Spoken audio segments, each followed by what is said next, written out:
La mayoría de las personas no fracasa por falta de esfuerzo, sino porque nunca tuvo claridad sobre lo que realmente quería. Trabajan, se cansan, sueñan, pero sin una dirección definida. Este libro no trata solo de dinero. Trata de aprender a pensar de una forma que transforme los deseos en resultados. Si alguna vez has sentido que podrías lograr más, pero no sabes por dónde empezar, sigue escuchando. Durante más de 20 años, Napoleon Hill estudió a personas que lograron grandes fortunas y éxito desde cero.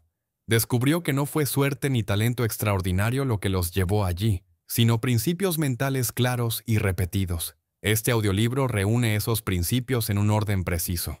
Los invito a escuchar uno de los mejores audiolibros. Piense y hágase rico. Capítulo 1. El deseo. Antes de hablar de dinero, hay que hablar de claridad. Porque todo logro comienza con un deseo, pero no con un deseo débil o confuso, sino con uno definido. La mayoría de las personas dice que quiere tener más dinero, pero no sabe cuánto quiere, para qué lo quiere, ni qué está dispuesta a dar a cambio. Ese es el primer error. Un deseo sin forma no produce resultados. Napoleon Hill explica que quienes alcanzaron grandes metas comenzaron tomando una decisión firme. Sabían exactamente lo que querían y se comprometieron con esa idea. No negociaron con la duda. Desear de verdad significa convertir una idea en un objetivo concreto, ponerle número, propósito y dirección. No basta con decir quiero ser rico. Hay que definirlo con precisión. Aquí aparece un punto clave. El deseo debe sostenerse en el tiempo. Muchas personas abandonan justo cuando aparecen las primeras dificultades. Cambian de meta, se distraen o se convencen de que no es posible. Pero cuando el deseo es fuerte, la mente empieza a trabajar diferente. Las decisiones cambian, las acciones se vuelven más firmes. El deseo auténtico no se apaga con el cansancio ni con la opinión de otros. Este primer principio deja una enseñanza clara. Si no sabes exactamente qué quieres, es muy probable que nunca lo consigas.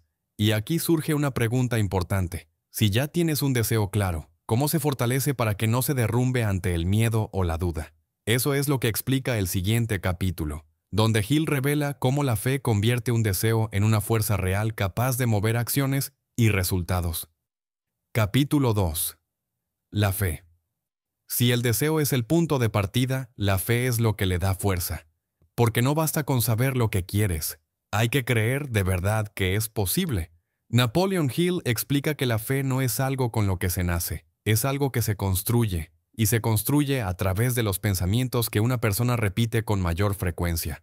La mente funciona como un terreno fértil. Las ideas que se plantan una y otra vez terminan creciendo, para bien o para mal. Si una persona repite miedo, duda y fracaso, eso es lo que fortalece. Si repite confianza, convicción y propósito, eso también crece. Aquí entra un principio clave. La fe comienza como una idea consciente, pero con repetición se convierte en una creencia profunda. Cuando eso ocurre, la mente empieza a actuar en coherencia con esa creencia. Hill explica que muchas personas dicen querer algo, pero en el fondo no creen que puedan lograrlo. Esa contradicción se refleja en sus acciones. Dudan, postergan y se rinden rápido. La fe verdadera elimina esa contradicción. No significa ignorar los problemas, sino confiar en la capacidad de resolverlos. Una herramienta fundamental para fortalecer la fe es la repetición consciente del objetivo. Recordar todos los días qué se quiere lograr y por qué. Esto entrena la mente para enfocarse en soluciones en lugar de excusas. La fe no aparece después del éxito, aparece antes, y es lo que permite avanzar incluso cuando aún no hay resultados visibles. Este capítulo deja una enseñanza clara. La mente cree antes de ver, y lo que la mente cree con suficiente intensidad termina influyendo en la realidad. Pero surge una pregunta importante. Si la fe se construye con pensamientos repetidos, ¿cómo se envían esos pensamientos a la parte más profunda de la mente? Eso es lo que explica el siguiente capítulo, donde Hill revela el poder de la autosugestión y cómo influir directamente en el subconsciente. Capítulo 3. La autosugestión. Hasta ahora hemos hablado del deseo y de la fe, pero aquí viene una pregunta clave. ¿Cómo se hace para que una idea no se quede solo en la cabeza y realmente empiece a influir en la vida? Aquí entra la autosugestión. La autosugestión es la forma en que una persona se habla a sí misma. no en voz alta necesariamente, sino a través de los pensamientos que repite todos los días. Lo que una persona se dice constantemente, termina creyéndolo. Este punto es más importante de lo que parece, porque la mente subconsciente no discute, acepta. Acepta lo que se repite con emoción, con frecuencia y con convicción. Si alguien se repite que no es capaz, que el dinero es difícil o que siempre fracasa, esa idea se va grabando y luego se refleja en decisiones, acciones y resultados. Pero ocurre lo mismo al revés. Cuando una persona se repite con claridad lo que quiere lograr, cuando se recuerda a diario su objetivo y lo visualiza como posible, algo empieza a cambiar. No de un día para otro, pero sí de forma constante. Hill explica que la autosugestión es el puente entre la mente consciente y el subconsciente. Es la manera de enviarle instrucciones claras a esa parte profunda de la mente que dirige hábitos, emociones y reacciones. Aquí hay algo que muchos pasan por alto. No basta con repetir palabras. Tiene que haber intención. Tiene que haber emoción. La mente responde más a lo que se siente que a lo que solo se dice. Por eso, la repetición diaria del objetivo no es un ritual vacío. Es un entrenamiento mental. Es una forma de mantener el enfoque cuando aparecen la duda, el cansancio o la distracción. Este capítulo deja una idea muy clara. La mente trabaja a favor de quien la dirige conscientemente y trabaja en contra de quien la deja sin control. Y ahora surge algo todavía más interesante. Si ya puedes influir en tu mente con autosugestión, ¿qué pasa cuando empiezas a usar tu conocimiento, tu experiencia y lo que sabes hacer bien? Eso es lo que explica el siguiente capítulo, donde Hill habla del conocimiento especializado y de por qué no es saber mucho lo que crea riqueza, sino saber usar lo que sabes. Capítulo 4. El conocimiento especializado. Hasta aquí hay algo claro. El deseo da dirección, la fe da fuerza, y la autosugestión mantiene la mente enfocada. Pero ahora aparece una pregunta muy real. Si todo eso fuera suficiente, ¿por qué no todos los que desean algo lo consiguen? Aquí es donde entra el conocimiento especializado. Napoleon Hill hace una distinción importante. No es el conocimiento general lo que crea riqueza. Saber muchas cosas no garantiza resultados. Lo que realmente importa es saber algo específico y saber usarlo. Hay personas muy inteligentes, con estudios y títulos, que viven frustradas. Y hay otras que, con un conocimiento muy concreto, logran resultados extraordinarios. La diferencia no está en cuánto saben, sino en qué hacen con lo que saben.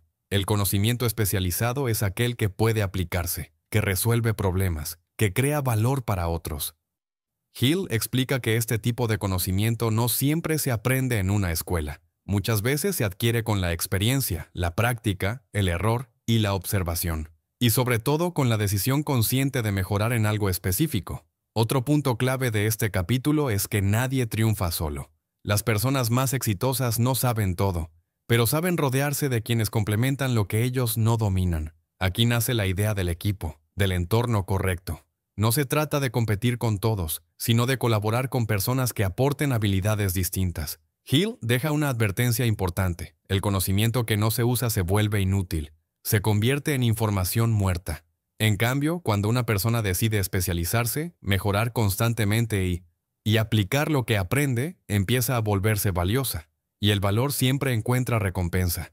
Este capítulo nos deja una enseñanza clara. La riqueza no llega por acumular datos, sino por convertir el conocimiento en acción útil. Y ahora viene algo aún más poderoso. Porque una vez que alguien tiene deseo, fe, enfoque mental y conocimiento aplicado, aparece una habilidad que multiplica todo lo anterior. En el próximo capítulo, Hill habla de la imaginación y explica por qué toda riqueza, antes de ser real, primero existió como una idea en la mente de alguien. Capítulo 5. La imaginación.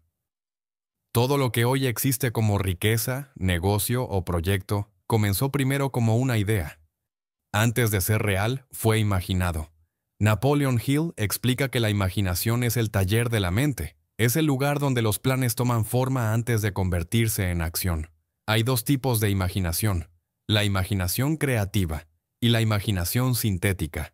La imaginación sintética combina ideas que ya existen. Es la que usamos cuando mejoramos algo, cuando adaptamos un modelo, cuando aprendemos de otros y aplicamos lo aprendido a nuestra realidad. La imaginación creativa es distinta. Es la que aparece cuando la mente está abierta, enfocada y conectada con un propósito claro. Es la que produce ideas originales, intuiciones, soluciones que no estaban a la vista. Hill dice algo importante aquí. Las grandes ideas suelen aparecer cuando la mente está relajada, pero enfocada. Cuando hay deseo, fe y una meta clara, la imaginación empieza a trabajar casi sin esfuerzo. Por eso muchas ideas llegan caminando, antes de dormir o en momentos de silencio. No es casualidad, es la mente conectando piezas que antes estaban dispersas. Pero imaginar no es fantasear. La imaginación se vuelve poderosa cuando se une a un propósito definido. Sin dirección, las ideas se pierden. Con dirección, se transforman en planes. Hill insiste en que la imaginación debe entrenarse, usarse a diario. Preguntarse constantemente cómo mejorar, cómo servir mejor, cómo crear más valor. La riqueza no llega solo a quien trabaja duro, llega a quien piensa diferente. Este capítulo deja una verdad muy clara. Si no puedes imaginar un resultado, difícilmente lo lograrás. Pero cuando tu mente empieza a ver lo posible, el camino comienza a mostrarse. Y ahora entramos en una de las habilidades más subestimadas, pero más decisivas para el éxito.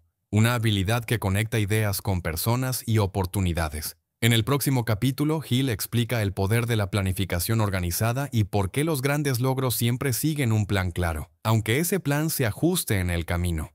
Capítulo 6. La planificación organizada. Tener un deseo claro no es suficiente, tampoco lo es imaginar el resultado. Para que una meta se vuelva real, necesita un plan. Napoleon Hill explica que la planificación organizada es el puente entre la idea y el logro. Sin un plan, el deseo se queda en intención. Con un plan, el deseo se convierte en acción. Aquí Hill rompe otro mito común. El plan no tiene que ser perfecto desde el inicio. Tiene que ser movible, ajustable, vivo. Muchas personas nunca empiezan porque esperan el plan ideal, pero los que avanzan comienzan con lo que tienen y corrigen en el camino. Hill propone algo clave: rodéate de personas que complementen tus habilidades. Nadie construye algo grande solo. A esto lo llama el principio del cerebro maestro. Cuando dos o más personas trabajan con un propósito común, sus ideas se multiplican. La mente colectiva piensa mejor que la mente aislada. Un buen plan incluye pasos claros. ¿Qué vas a hacer? ¿Cuándo lo vas a hacer? ¿Y con quién lo vas a hacer? Pero también incluye flexibilidad. Si una estrategia falla, no se abandona la meta, se cambia el método. Hill insiste en que el fracaso no es señal de que el objetivo sea incorrecto. Muchas veces solo indica que el plan necesita ajustes. Las personas exitosas no son las que nunca fallan, son las que fallan, aprenden y continúan. Este capítulo enseña algo muy práctico. Una meta sin plan es solo un deseo. Un plan sin acción es solo papel, pero un plan en movimiento crea resultados. Y ahora llegamos a uno de los capítulos más profundos del libro, un tema que explica por qué muchas personas abandonan justo antes de lograr lo que desean. En el próximo capítulo, Hill habla de la decisión, de por qué la gente exitosa decide rápido y cambia lento, mientras que los demás dudan, postergan y se quedan en el mismo lugar. Capítulo 7. La decisión. Napoleon Hill afirma algo contundente: el éxito llega a quienes deciden con firmeza. No dice que siempre decidan perfecto, dice que deciden. Una de las razones principales del fracaso es la indecisión. Personas que piensan, dudan, consultan, posponen y nunca actúan. Hill observó que las personas exitosas toman decisiones con rapidez y, una vez tomadas, las sostienen. Las personas que no prosperan hacen lo contrario. Deciden lentamente y cambian de opinión con facilidad. ¿Por qué ocurre esto? Por el miedo a equivocarse, por el miedo al juicio, por el miedo al fracaso. Pero Hill aclara algo esencial: cada decisión trae consigo riesgo. No decidir también es una decisión, y casi siempre es la peor. La indecisión drena energía, mantiene a la mente en conflicto constante y paraliza el progreso. Hill señala que muchas personas viven pendientes de la opinión ajena, de lo que dirán, de si aprobarán o no su camino. Quien busca aprobación constante pierde control sobre su destino. La seguridad no viene de la opinión externa, sino de la claridad interna. Decidir es asumir responsabilidad, es aceptar que el rumbo depende de ti. Y aquí Hill deja una idea poderosa: el momento más difícil para decidir es al principio. Después, el hábito de decidir se fortalece. Las grandes transformaciones empiezan con una sola decisión firme. No con garantías, con compromiso. Este capítulo deja una pregunta incómoda. ¿Cuántas oportunidades se han perdido por no decidir a tiempo? En el siguiente capítulo, Hill entra en el terreno de la persistencia. Explica por qué muchas personas abandonan justo cuando están más cerca del resultado, y cómo desarrollar la fuerza interna para continuar cuando todo parece estancado. Capítulo 8. La persistencia. Napoleon Hill dice que la persistencia es al carácter lo que el acero es a la espada. Sin ella, incluso el talento más grande se queda corto. Muchas personas comienzan con entusiasmo. Tienen ideas, sueños, motivación, pero se detienen ante el primer obstáculo serio. Hill observó algo clave. La mayoría de los fracasos ocurren justo antes del éxito. La persistencia no es trabajar sin descanso, es seguir, incluso cuando no hay resultados visibles. Es continuar cuando la mente pide rendirse. Aquí Hill hace una advertencia clara. La falta de persistencia suele venir acompañada de hábitos mentales negativos, duda, miedo, excusas, autocompasión. La buena noticia es que la persistencia se puede entrenar. Hill explica que se fortalece con un propósito definido. Cuando una persona sabe por qué hace algo, encuentra la fuerza para continuar. También se alimenta de la fe. No una fe ciega, sino la convicción interna de que el esfuerzo sostenido da frutos. Otro enemigo de la persistencia es la impaciencia. Queremos resultados rápidos, pero el crecimiento real sigue su propio ritmo. Hill recuerda que los grandes logros rara vez llegan de golpe, llegan por acumulación, un paso hoy, otro mañana y otro más. Persistir no significa no fallar, significa no abandonar. Este capítulo deja una enseñanza directa. El éxito no distingue al más rápido, sino al que no se rinde. En el siguiente capítulo, Hill revela cómo funciona la fuerza del pensamiento organizado, porque una mente dispersa produce resultados dispersos, y cómo ordenar las ideas para avanzar con claridad. Capítulo 9. El poder del cerebro maestro. Napoleon Hill introduce aquí una de las ideas más poderosas del libro. Ninguna persona logra grandes resultados completamente sola. El cerebro maestro es la unión de dos o más mentes que trabajan en armonía hacia un mismo objetivo. Cuando las personas se conectan con un propósito común, se crea algo más fuerte que el esfuerzo individual. Se genera una energía mental superior.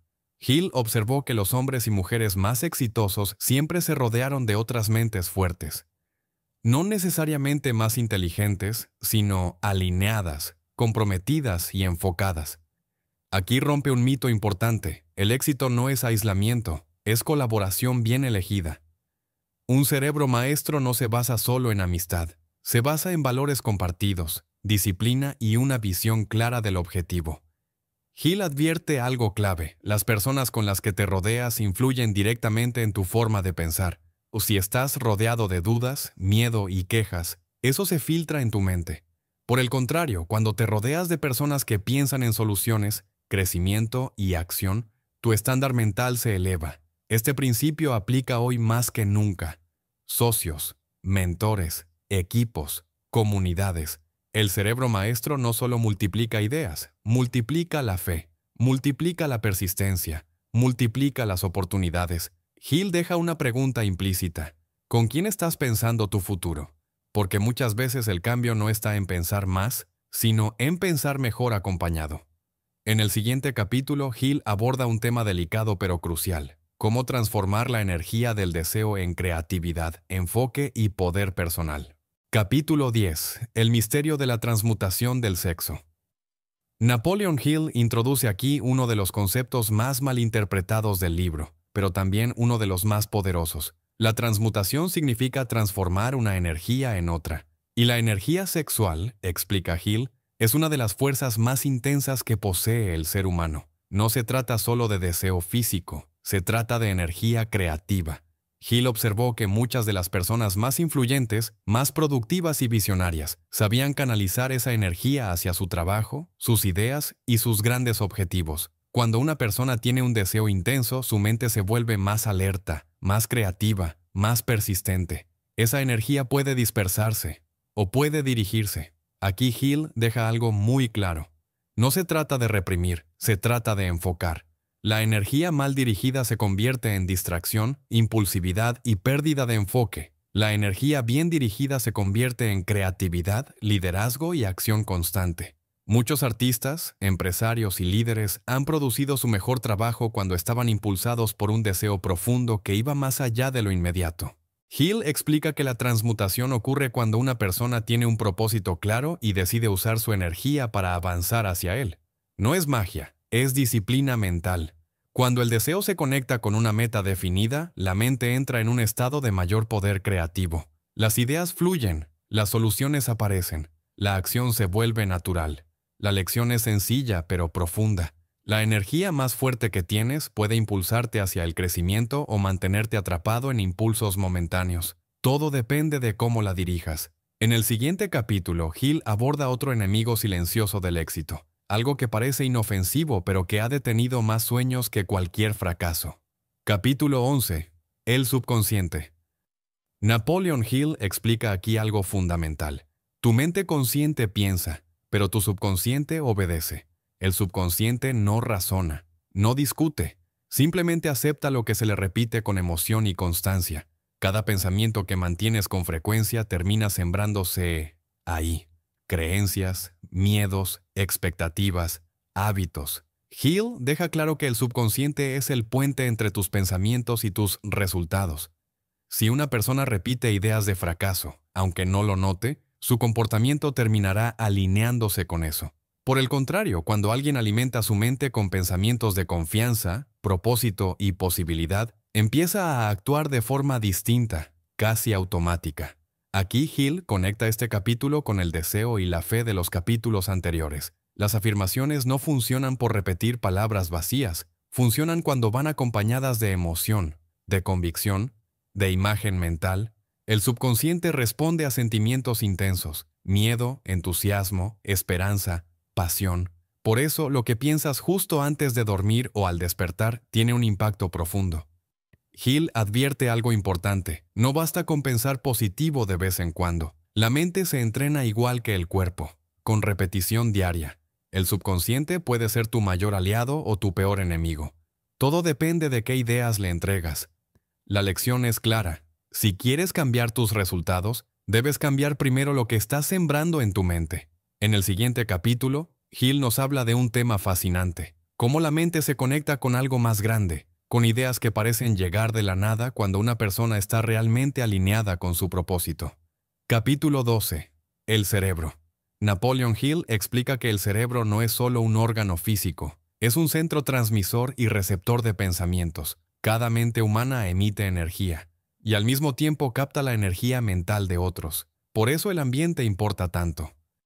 Hill observó que las personas exitosas suelen cuidar con quién pasan tiempo, qué escuchan y qué ideas permiten entrar en su mente. Cuando una persona está enfocada, motivada y emocionalmente alineada con su objetivo, su cerebro opera a un nivel más alto. La percepción se agudiza.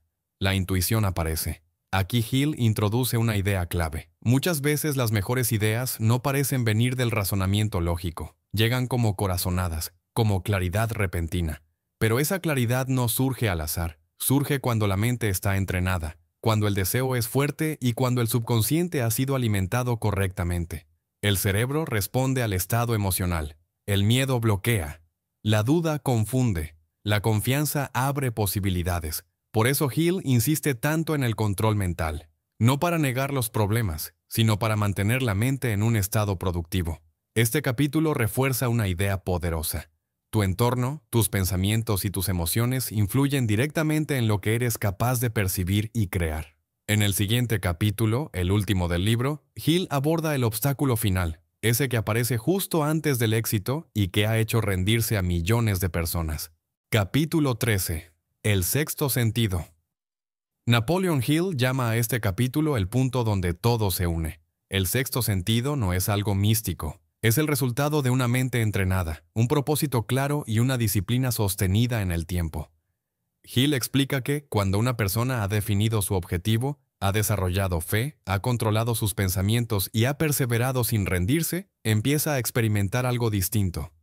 Las decisiones se vuelven más claras, las oportunidades se reconocen más rápido, la intuición aparece con fuerza. No es suerte, es sensibilidad mental. El sexto sentido actúa como una guía interna. No da instrucciones detalladas, pero advierte, orienta y protege de errores graves. Hill observó que muchas personas exitosas no siempre podían explicar por qué tomaban ciertas decisiones, simplemente sentían que era el camino correcto.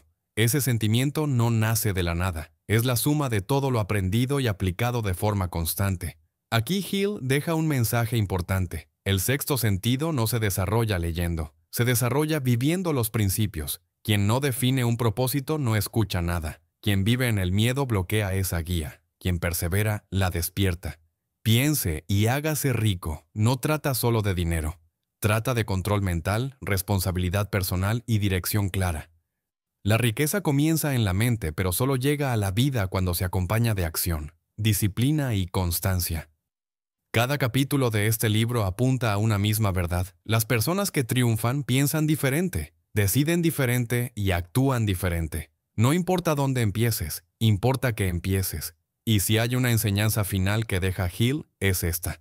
La mente que puede creer es la mente que puede crear. Si llegaste hasta aquí y quieres seguir aprendiendo, suscríbete al canal. Déjanos un me gusta y comenta qué audiolibro te gustaría que subamos.